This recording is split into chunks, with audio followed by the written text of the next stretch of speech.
Hello students, online classes में आपका स्वागत है। आज अपन बात करेंगे स्थिर वैद्युतिकी के नेक्स्ट टॉपिक की। कल अपन ने पढ़ा था या पिछली वीडियो में अपन ने पढ़ा था कूलॉम का नियम क्या है, आपेक्षिकता या आपेक्षिक के बारे में पढ़ा था। आज अपन बात करेंगे उन पे कुछ क्वेश्चंस की, जैसे कूलॉम का नियम है। कूलॉम के नियम पर जो क्वेश्चन बनता है वो किस प्रकार का क्वेश्चन बनता है, न्यूमेरिकल क्वेश्चन जो बनता है वो किस प्रकार बनता है, प्राविद्युतांक पर जो क्वेश्चन बनता है वो किस प्रकार बनता है। ठीक है, तो उन क्वेश्चनों की भी अपन चर्चा इस वीडियो में करते हैं। तो सबसे पहले मैं क्वेश्चन देता हूं आपको, वो क्वेश्चन आपको देखना है, समझना है और उसी प्रकार कूलॉम के नियम पर या प्राविद्युतांक पर अलग अलग क्वेश्चनों को अपने को सॉल्यूशन करने हैं। सबसे पहले क्वेश्चन सुनना कि यदि कोई दो आवेश अपने को दे दिए जाएं, क्या दे दिए जाएं? दो आवेश दे दिए जाएं और उनके बीच लगने वाला बल क्या हो? F। ठीक है, चार्ज अपने को दे रखे हैं, दो बल दे रखा है। ठीक है, तथा उनके बीच 3 mm मोटाई की एक परत रख दी जाए, जिसका प्राविद्युतांक कितना हो?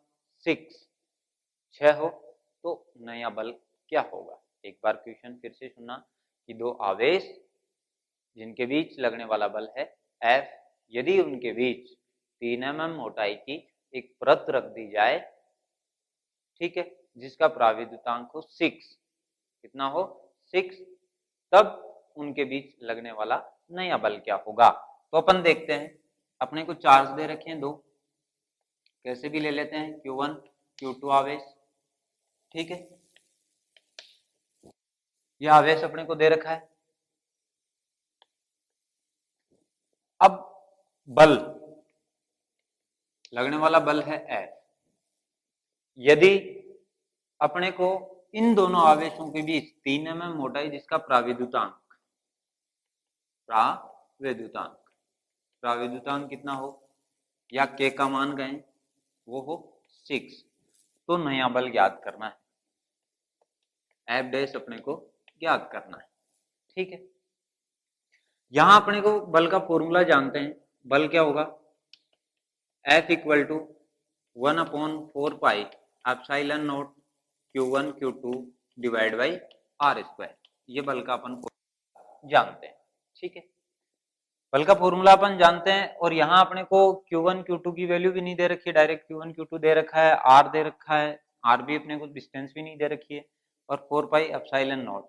ठीक है, एप्सिलॉन नॉट इसकी तो वैल्यू अपन जानते हैं, लेकिन अपने को किसकी वैल्यू दे रखी है? प्राविद्युतांक की वैल्यू दे रखी है। ठीक है, यानी माध्यम दे रखा है। ठीक है, ये निर्वात में बल है। किसमें बल है? निर्वात में। निर्वात में जो बल दे रखा है वो ये दे रखा है। ठीक है, अब अपने को माध्यम में बल क्या होगा, उसका फॉर्मूला क्या है? एफ एम इक्वल टू होता है 1/4 pi epsilon Q1 Q2 divide by R square.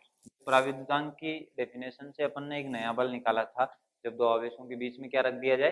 प्राविद्युतांक माध्यम रख दिया जाए, तब अपने को बल का फॉर्मूला क्या लगाना है? अपने पास डायरेक्ट फॉर्मूला था, एप्सिलॉन नॉट की वैल्यू रखी थी, क्या थी? Epsilon equal to epsilon naught into k, है ना। अब ये वैल्यू मैं यहाँ रखूं, तो मेरे पास एफ एम की नई वैल्यू क्या आ जाएगी? F equal to 1/4 pi epsilon naught k Q1 Q2 divide by R square. ठीक है, अब यहां से देखो ये जो वैल्यू आ रही है, ठीक है, इस के को छोड़ करके ये वैल्यू किसकी आ रही है? निर्वात में लगने वाले बल की आ रही है। तो अपन इस फॉर्मूले को इस प्रकार भी तो चेंज किया जा सकता है, F M equal to F divide by k, कर सकते हैं। अब इसको इस प्रकार कर सकते हैं, तो एफ एम की वैल्यू अपने पास क्या आ जाएगी? एफ डैश की वैल्यू क्या आ जाएगी? एफ की वैल्यू अपने को एफ ही दे रखी है और के की वैल्यू कितनी दे रखी है? 6। तो नया लगने वाला बल कितना हो जाएगा, F/6 हो जाएगा। कब, जब उनके बीच 3 mm मोटाई की जिसका प्रावितांक कितना हो 6। यहाँ 3 mm से अपने को कोई लेना देना नहीं है, अपने को तो यहाँ प्रावितांक देखना कि उसका प्रावितांक कितना है। ठीक है, अब देखो नेक्स्ट एग्जाम्पल की बात करें अपन। नेक्स्ट एग्जाम्पल लें तो क्वेश्चन सुनना ध्यान से कि यदि किन्हीं दो आवेशों के बीच लगने वाला बल, किन्हीं दो आवेशों के बीच लगने वाला बल कूलाम के नियमानुसार अपने को ज्ञात करना हो। ठीक है, अपने को समान प्रकृति के आवेश दे दें कोई इश्यू नहीं है, या असमान प्रकृति के आवेश भी दे दें तो भी कोई इश्यू नहीं है। ठीक है, तो लेकिन अपन Q1 Q2 दो आवेश लेंगे। क्वेश्चन सुनना कि यदि दो आवेश, असमान प्रकृति के दो आवेश जिनके बीच लगने वाला बल क्या है, F, कब तक, जब तक निर्वात में है, तब निर्वात की मैं बात कर रहा हूं। ठीक है, निर्वात में लगने वाले दो आवेशों के बीच बल है वो है F, यदि दोनों आवेशों का मान दुगुना कर दिया जाए, यदि आवेशों का मान दुगुना कर दिया जाए तथा उनके बीच की जो दूरी है उसको क्या कर दिया जाए, आधा कर दिया जाए। जैसे चार्ज दे रखा है अपने को Q1 व Q2। ठीक है, तब बल क्या हो जाएगा, F। ठीक है, अब देखो इसका डायग्राम अपन बनाते हैं। ये चार्ज है Q1 और दूसरा चार्ज अपन लेते हैं Q2। ठीक है, क्या ले लेते हैं, Q2। यहां तक अपने को कोई इश्यू नहीं है, यहां तक अपने को क्या नहीं है, कोई इश्यू नहीं है। तो अपन इनके बीच की डिस्टेंस ले रहे हैं R। ठीक है, इनके बीच की डिस्टेंस क्या ले रहे हैं, R। क्वेश्चन क्या कह रहा है अपना कि यदि दोनों आवेशों का मान क्या कर दिया जाए, दुगुना कर दिया जाए और दूरी को क्या कर दिया जाए, आधा कर दिया जाए। यानी प्रश्नानुसार अपन इसको चेंज करें, प्रश्नानुसार इसको ऐसा लिखें कि एक चार्ज है उसको 2Q1 कर दिया जाए और दूसरा जो चार्ज है वो क्या कर दिया जाए, 2Q2 कर दिया जाए, और इनके जो बीच की डिस्टेंस है R उसको R/2 कर दिया जाए, तब नया बल क्या होगा। ठीक है, तो नया बल निकालने के लिए बल का फॉर्मूला अपन जानते हैं, F इक्वल टू क्या होता है, 1/4πε0 Q1 Q2 divide by R²। ये जानते हैं अपन।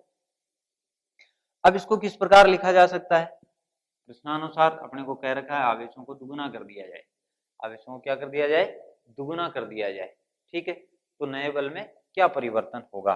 ठीक है, अपन देखते हैं F equal to 1/4πε0 2Q1 2Q2, क्योंकि Q1 Q2 की जगह अपने को क्या रखना है, यहाँ पे Q1 की जगह तो रखना है 2Q1 और Q2 की जगह क्या रखना है,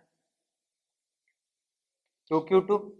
ठीक है, तो यहाँ क्या रखेंगे, 2Q1 रखेंगे और यहाँ क्या रखेंगे, 2Q2 रखेंगे, दूरी को रखेंगे R/2 का होल स्क्वायर।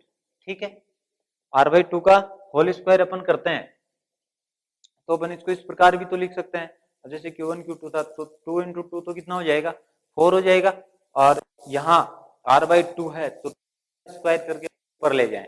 ठीक है, तो ये कितना हो जाएगा, 16 हो जाएगा। तो इसको अपन लिख सकते हैं F इक्वल टू, या नया बल F डैश अपन यहाँ ले लें,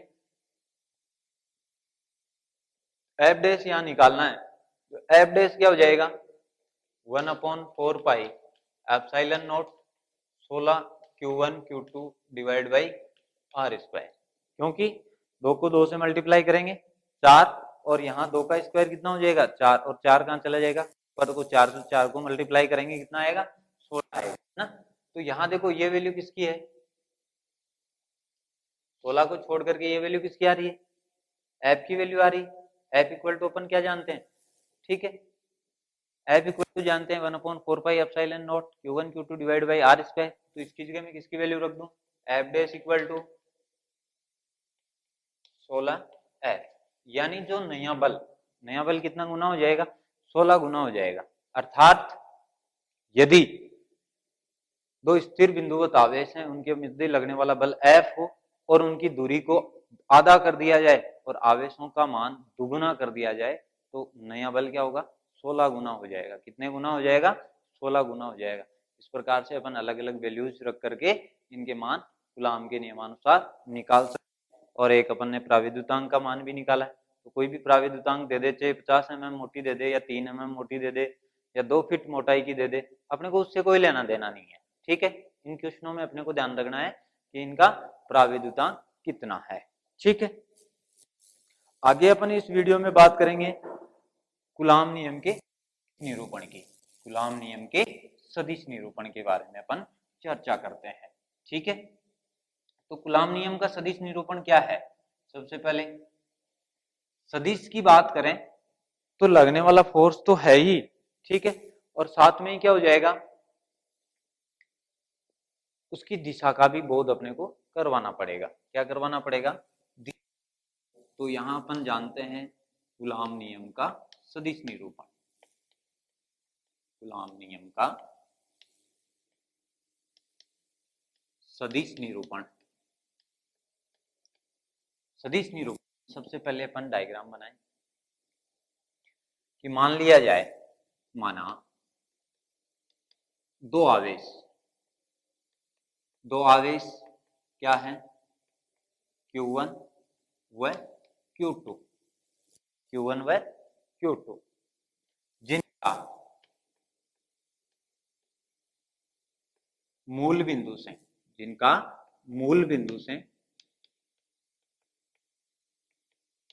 स्थिति सदिश क्या हो जाएगा? वेक्टर R1 व वेक्टर R2 हो। तो सबसे पहले अपन ने लिखा है कि कूलाम नियम का सदिश निरूपण। कूलाम नियम के सदिश निरूपण में अपन क्या करेंगे? कूलाम नियम के सदिश निरूपण में अपन देखते हैं कि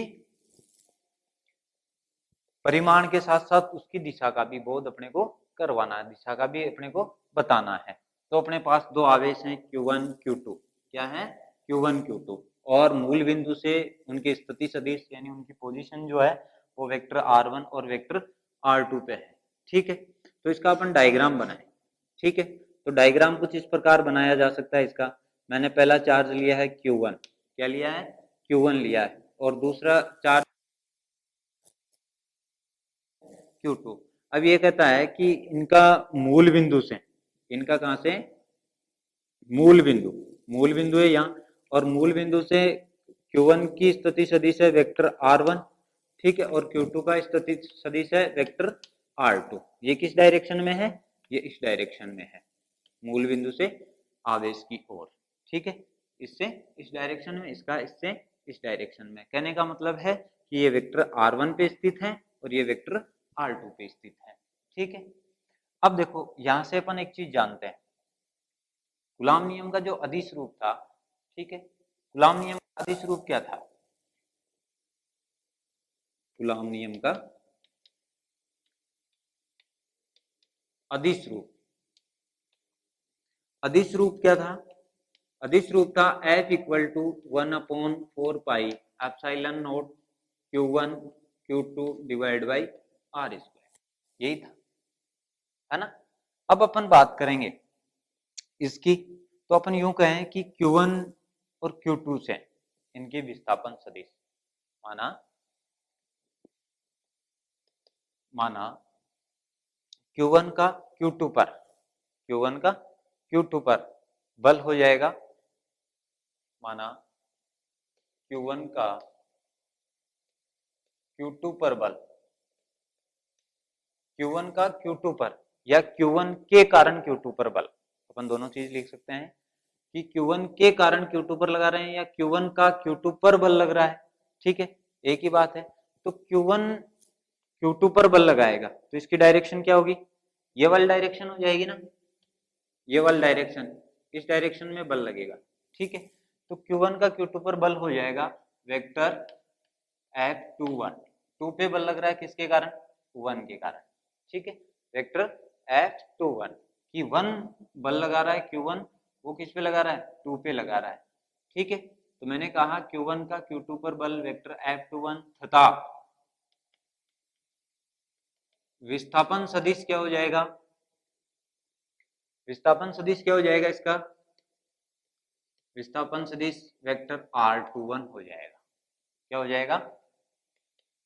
वेक्टर R21।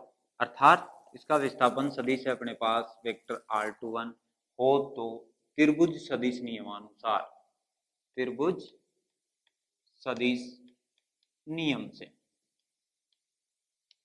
त्रिभुज सदिश नियम से, त्रिभुज सदिश नियम से अपन क्या लिख सकते हैं। अब देखो पहली चीज, त्रिभुज सदिश नियम क्या होता है कि किसी त्रिभुज की तीनों भुजाएं, ठीक है, त्रिभुज की तीनों भुजाएं जिनमें जिन दो भुजाओं का डायरेक्शन या जिन दो भुजाओं की दिशा समान है वो तीसरी अपोजिट दिशा वाली भुजा के बराबर होती है। अर्थात जैसे मैं बात करूं यहाँ मूल बिंदु O से, कहां से, मूल बिंदु O से, ठीक है, तो Q1 का पोजीशन है वेक्टर R1, Q2 का पोजीशन है वेक्टर R2, तो इसकी डायरेक्शन ही है, ठीक है, डाउन से अप की ओर, और इसका इस ओर डाउन से अप की ओर, ठीक है, और Q1 के कारण Q2 पर फोर्स लग रहा है तो इसकी डायरेक्शन यानी विस्थापन सदिश की जो डायरेक्शन वो ले रहे हैं लेफ्ट से राइट की ओर। क्लियर। अब देखो यहाँ Q1 से Q2 की ओर बल लग रहा है F21, ये जो फोर्स है वो हो जाएगा वेक्टर F21, और इसी प्रकार Q2 के कारण जब Q1 पे फोर्स लगेगा तो इसका फोर्स हो जाएगा वेक्टर F12, Q1 पे फोर्स लग रहा है किसके कारण, आवेश Q2 के कारण, और इसका जो विस्थापन सदिश हो जाएगा वो हो जाएगा वेक्टर R12, क्या हो जाएगा, वेक्टर R12। ये बात क्लियर हो गई। अपन आगे चलते हैं, अपन बात कर रहे हैं तब त्रिभुज सदिश नियम से। तब त्रिभुज सदिश नियम क्या कहता है कि अब जैसे इसकी डायरेक्शन ये है, इसकी डायरेक्शन ये है, ठीक है, और Q1 से Q2 पे फोर्स लग रहा है तो सेम डायरेक्शन कौन सी होगी, यहाँ से अपन चले इस डायरेक्शन में और इस डायरेक्शन से इस डायरेक्शन में चल रहे हैं तो ये दो भुजाओं की डायरेक्शन क्या हो गई, सेम हो गई, तो इन दोनों का योग किसके बराबर होना चाहिए, इस अपोजिट दिशा वाली भुजा के बराबर होना चाहिए। तो इसको अपन क्या लिखेंगे, इस प्रकार इसको लिखा जा सकता है कि vector R1, vector R1 plus vector R21, क्योंकि Q1 के कारण Q2 पे फोर्स लग रहा है तो इसका विस्थापन सदिश क्या लिया था, वेक्टर R21 अपन ने लिया था, तो इन दोनों का योग किसके इक्वल हो जाएगा, तीसरी अपोजिट दिशा वेक्टर R2, ठीक है, या इसको लिखा जा सकता है इस प्रकार भी कि vector R21 equal to vector R2 minus vector R1, ठीक है, ऐसा इसको लिखा जा सकता है। क्लियर है। अब देखो इसी प्रकार लगने वाला बल, सदिश निरूपण, सदिश निरूपण करें बल का, सदिश निरूपण, तो सदिश निरूपण में क्या लिखेंगे, अपन इसको इस प्रकार लिख सकते हैं वेक्टर F21, बल क्या था, वेक्टर F21, तो F21 को अपन लिख सकते हैं vector F21 equal to 1/4 pi epsilon naught Q1 Q2 divide by R square, ठीक है, R स्क्वायर को अपन कैसे लिखेंगे, वेक्टर R21 के परिमाण का स्क्वायर, और इसकी डायरेक्शन लिखेंगे R21। R21 क्या है, जहां R21 है एकांक सदिश, क्या है, एकांक सदिश, एकांक सदिश है, और एकांक सदिश का जो फॉर्मूला होता है उसको सदिश में चेंज करें, वेक्टर फॉर्म में चेंज करें तो इसको चेंज किया जा सकता है एकांक सदिश को कि vector R21 equal to vector R21 divide by vector R21 का परिमाण, ठीक है, यानी इसका जो फॉर्मूला होता है आर कैप का या एकांक सदिश का, एकांक सदिश इक्वल टू होता है सदिश बटा सदिश का परिमाण, ठीक है, तो मैंने लिखा है एकांक सदिश इक्वल टू सदिश, सदिश बटे सदिश का परिमाण, ठीक है। अब यहां देखो अपन इक्वेशन नंबर इसको 1 नंबर दे देते हैं, इसको अपन 2 नंबर दे देते हैं, इसको 3 नंबर दे देते हैं और इसको 4 नंबर इक्वेशन दे दी जाती है, ठीक है। अब 4 नंबर इक्वेशन दे दी जाए तो इक्वेशन 4 से वैल्यू कहाँ पुट कर दें, 3 में पुट कर दें यहाँ इसकी जगह, तो बाई इक्वेशन 3 एंड 4 से, 3 एंड 4 से अपन क्या लिख सकते हैं, लगने वाला जो बल होगा वो क्या हो जाएगा, vector F21 equal to 1/4 pi epsilon naught Q1 Q2 divide by vector R21 के परिमाण का स्क्वायर। अब देखो R21 की जगह अपन क्या लिखेंगे, vector R21 divide by vector R21 लिखा जाएगा। क्या लिखा जाएगा, vector R21 divide by vector R21 का परिमाण। तो यहाँ लिखूंगा मैं vector R21 divide by vector R21 का परिमाण। क्लियर है। अब देखो इसको इस प्रकार भी लिखा जा सकता है, जैसे इसकी पावर 2 है और एक ये हो गई 3। ठीक है, तो मैं इस बल को इस प्रकार भी तो लिख सकता हूं, vector F21 equal to 1/4 pi epsilon naught Q1 Q2 divide by vector R21 के परिमाण का क्यूब और R के वेक्टर R21। क्या लिखा जा सकता है, वेक्टर R21। दोबारा देखना, इसको अपन कैसे लिख सकते हैं, पावर इसकी 2 है, एक ये हो जाएगी तो इसकी पावर कितनी हो जाएगी, 3 हो जाएगी ना। तो यहां लिख सकते हैं vector F21 equal to 1/4 pi epsilon naught Q1 Q2 divide by vector R21 के परिमाण का क्यूब, यहां आ जाएगा वेक्टर R21। ठीक है, इसको इक्वेशन नंबर अपन दे देते हैं कितनी, 5 नंबर। कितनी दे देते हैं, 5 नंबर इक्वेशन दे देते हैं। आगे अपन चर्चा करते हैं। तो अपन यूं कहें कि जैसे Q1 के कारण Q2 पे फोर्स लग रहा था, ठीक है, उसी प्रकार अपन किसको लिखेंगे, 1-2 को लिखेंगे। इसी प्रकार किसको लिखेंगे, 1-2 को लिखेंगे।